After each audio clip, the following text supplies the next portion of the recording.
вареникеден вареники дайындайтын боламыз. Өте ерекше рецепт. Менде вареникеден басқа түрлері YouTube арнамда бар. Сілтемесін жүктеп қоямын.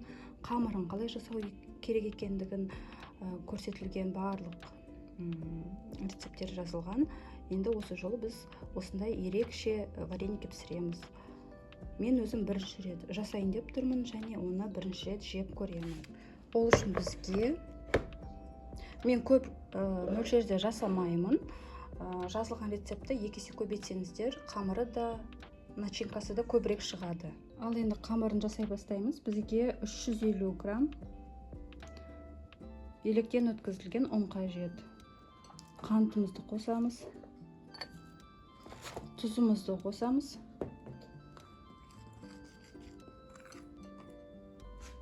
Екі ас қасық сұйық май.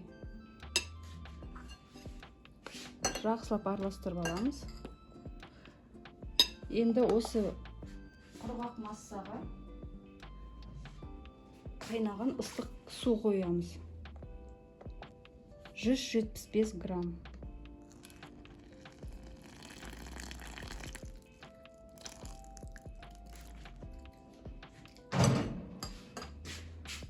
Енді осыны жақсылап араластырып аламыз.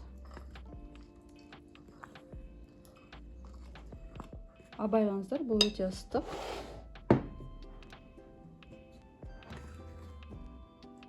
Массамызды біріктіріп алғаннан кейін, сәл суыған соң қолмен илейміз. Ақырын-ақырын қолмен енді біріктіре бастаймыз массамызды. Бұл бізде заварное тесто. Кейбір осы қамырға кейде жұмыртқа да қосып жатады, бірақ осы жолы мен қоспаймын. Басқа рецептте менде жұмыртқа қосылған нұсқасы бар. Сілтемесін видео соңында жазамын. Міне қамырымыз дайын, жұмсақ болып шықты. 1 грамм ұн да қосқан жоқпын, су да өзінің қалыпты мөлшерінде қосылды. Енді осының бетін жауып 30 минутқа тыныш жерге қоямыз. Демалады біздің қамырымыз. Біздің қамырымыз 30 минут бойы демалды, жұмсақ, иіқанған. Енді осыны есіп, мұндай шеңбермен ойып аламыз. Және осындай пресс-формамен әдемі біркелкі етіп вареникілерімізді түйеміз.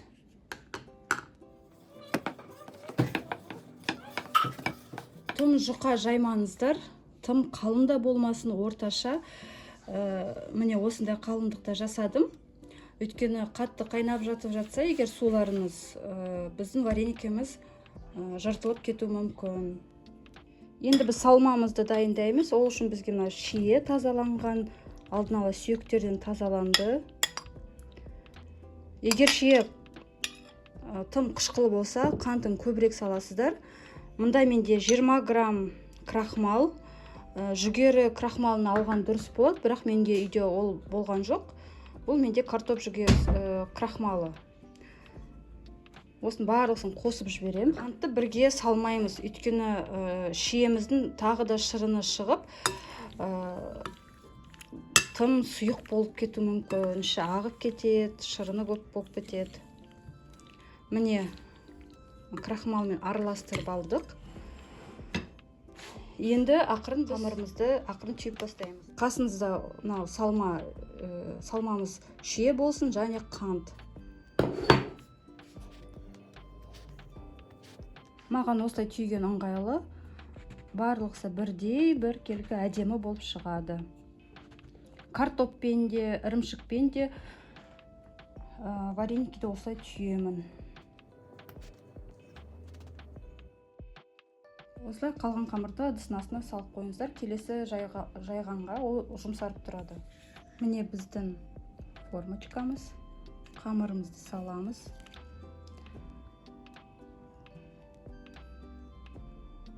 Қазір бұл бірінші рет жасап жатқаннан кейін мен білмеймін, 5 шие кете ме, одан көбірек кете ме, белгісіз. Міне осылай шиені салып аламыз. жарты қасық қантымызды шамамен саламыз және түйеміз.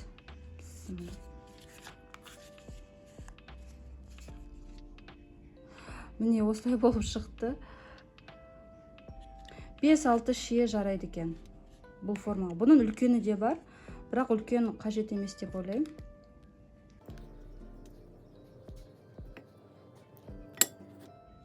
Тура осы әдіспен құлпынайдан да вареники жасауға болады.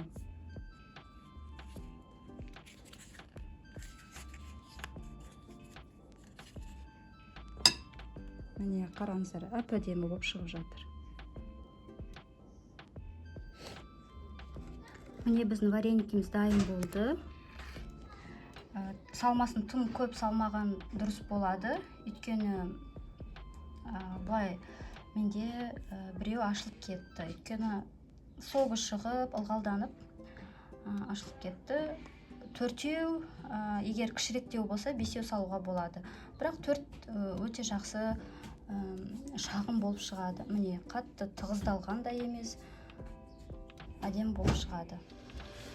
Міне мен суым қайнады. Енді қазір біз вареникімізді салып пісіріп аламыз. Ішіне алдын-ала тұз қостым. Қазір енді пісіреміз. Алдында мен бұны шығарып қоюға ұмытып кетіппін де, кішкене жібіген ғой. Сол кезде мындай шофтарынан шамалыдан аққан. Міне солай шырын ақып кеткен ғой. Қанты еріп, сол қалпында сала салдым. Енді қазір оны пісіреміз. Суымызды жақсылап араластырамыз.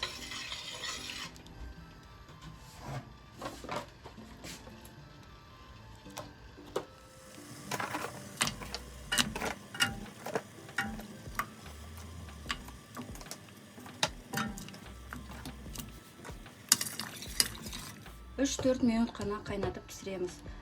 Қатты қайнаған кезде отымызды төмендетіп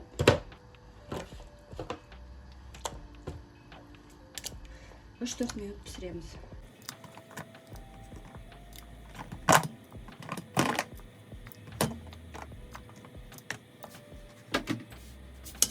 Ең бастысы вареникелер ыдыстың түбіне тұрып қалмасын. Әйтпесе ол тез жабысып, барлығы жыртылып, бүкіл начинкасы шығып кетеді. Мен үнемі осы араластырып тұрам. Қадағалап таймер қосып қоям Алисадан. Мен мұнда шиені көп салып қойып, кейбіреуі қатты тығыз болып, шофтары ашылып кеткен, біреуі ашылып кетті жаңа. Бір шие жүр. Міне 3 минут қайнады. Енді бұның барлысын сүзіп аламыз.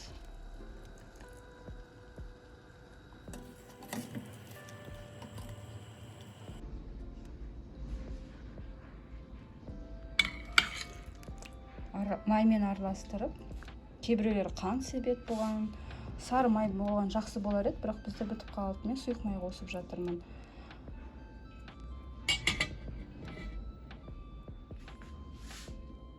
Бисмиллах деп біреуін алып жеп көрейік.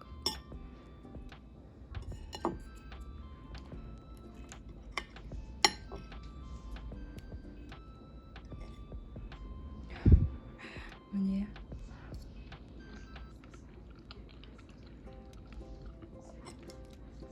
Қышқыл шие және қанттың дәмі бар. Бір рет жеп көруге болады, бірақ күнде былай анда-санда тамаққа пісіруге болады деп айта алмаймын. Әркім талғауы, талдама, әркім әртүрлі ойда болар, бірақ күнде жейтін тамаққа ұқсамайды.